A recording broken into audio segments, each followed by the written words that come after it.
Overdraft is just as bad a debt as any other. It's just as bad as using a credit card that you do not pay off. Why are we not educated on this as young people? It can leave just as bad as staying on your credit history or credit report like any other debt can. If you're about going into university or have just started university, stop and have a real think before you think about going into that overdraft, okay? It's not necessary. Nights out, meals in restaurants, buying nice clothes are not essentials. If you do not have the money, do not go in your overdraft to go and pay for it.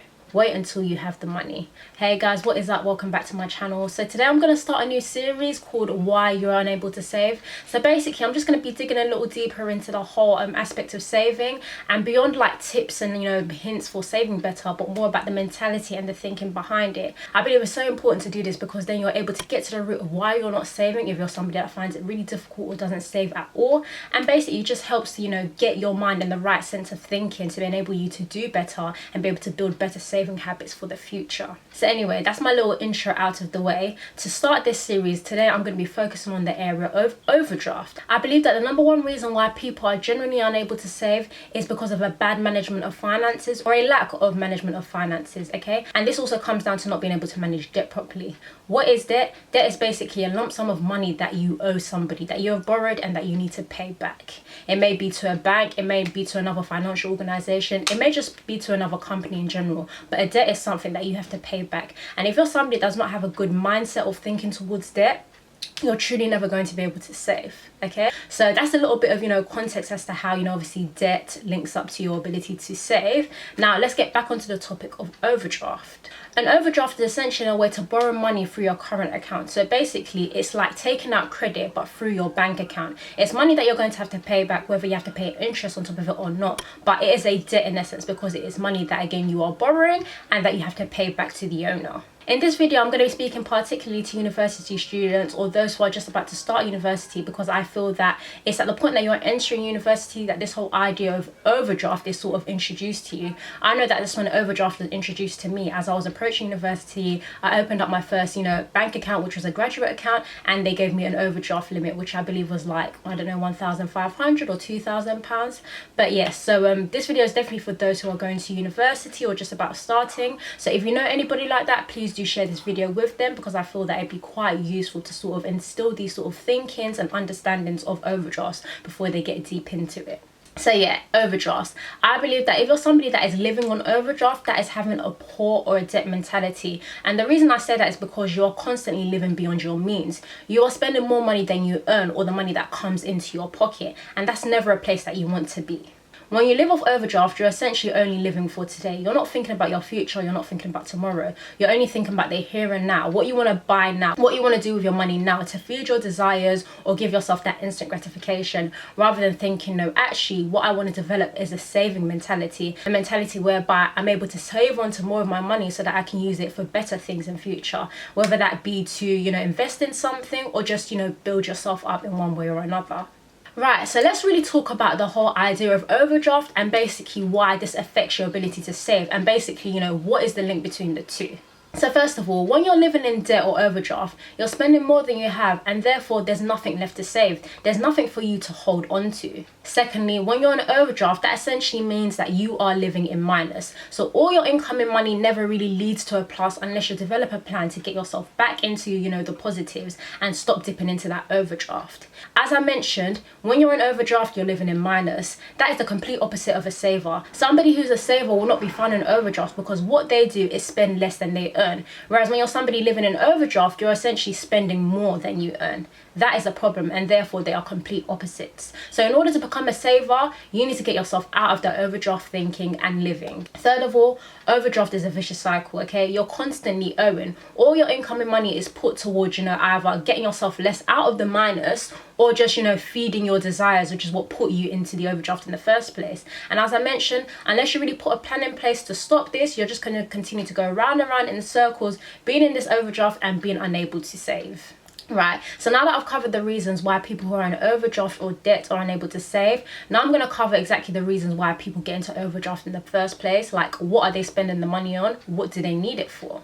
Okay, so there are a number of reasons, and I feel that it's important to highlight these because maybe you can identify these reasons within yourself and maybe see if you can that way nip it in the bud. The first reason is for like emergencies or last minute expenses that you hadn't accounted for. So let's say maybe something's cropped up that you urgently need to pay for, and maybe you're like a week away from payday, and so you have no other choice, or so you think, but to use your overdraft to pay for it. So that's the first reason. The second reason may be because you're unable to afford your living expenses otherwise. So maybe you're unable to pay for your rent and pay for your bills if you do not dip into this overdraft. And I definitely feel that this is the case for a lot of people who do live in overdraft. And I even read an article not too long ago about a lady that was using her overdraft for this reason. So she's moved away from home. She used to live up in the north or something like that, and so moving into London, she just couldn't afford to keep up with her rent and all her bills, and therefore she was dipping into her overdraft. So yes, that's another reason why people go into overdraft. And the third reason someone may dip into their overdraft to essentially just buy something or to have an experience that they currently cannot afford.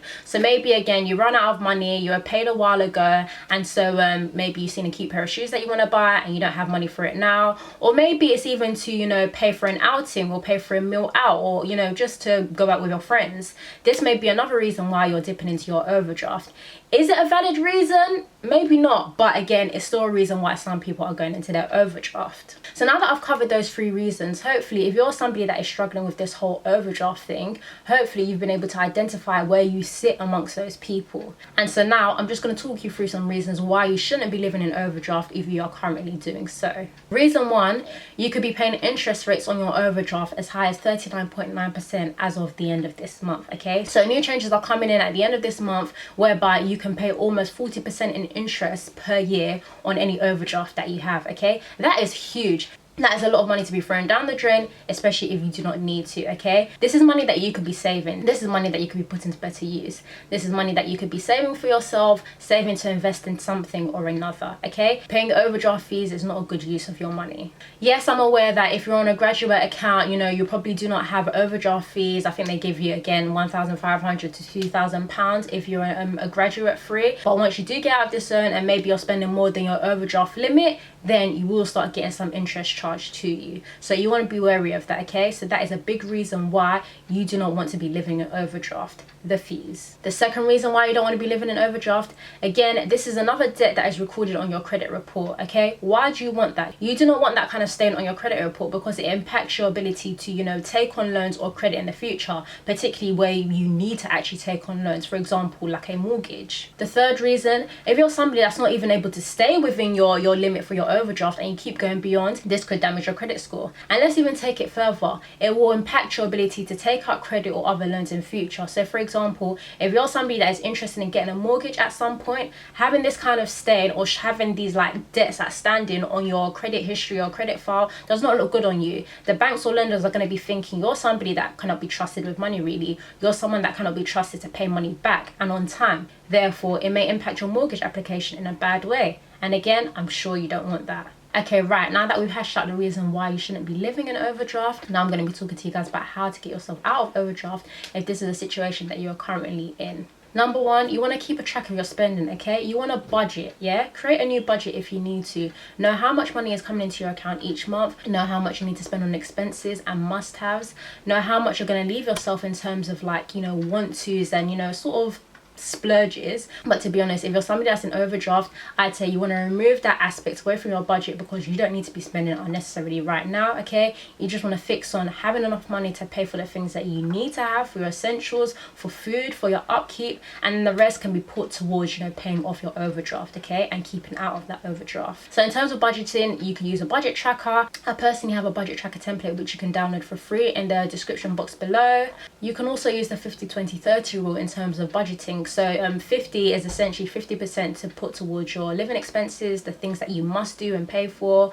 30% will go towards like your want-tos. But again, if you're somebody that's in overdraft, I would say, you know, sort of get rid of that bracket for a little while. And then the 20 would be 20% towards your savings. So yes, definitely get a good budget tracking mechanism in place to make sure that you're able to deal with this overdraft and get yourself out of it. The second step to implement in terms of getting yourself out of overdraft quickly is to basically monitor your account balance closely. Okay, I know I've mentioned budgeting, and that is so important, and you should do that, but at the same time we all know that things don't always go according to plan. So by monitoring your account balance closely, you'll be able to see when things are getting tight and when your money is running out, and to ensure that basically you keep yourself out of that overdraft. So maybe you need to put some more measures in and get tighter on your spending until that next payday. Just monitor your account balances very closely, and that way you'll be able to make sure that you sort of keep yourself out of trouble and keep yourself in line with the budget that you set for yourself, and just basically stick to what you said you're gonna do. The third thing that you can do, you can temporarily use some of your savings to pay off that overdraft. Now, I don't recommend going into your savings ever. Like, your savings is supposed to be separate. You're only supposed to use those for rainy days, okay, when you must do. But I feel that overdraft is one of those things, particularly if you're somebody that is paying high interest fees on the overdraft account, then I say it is worth maybe using some of the money in your savings account to just pay that off completely, if you can afford to, just because it gives you that new clean slate. Okay, what's the point in continuing to save when you know that you're building up an overdraft and you're going to have high fees to pay on it?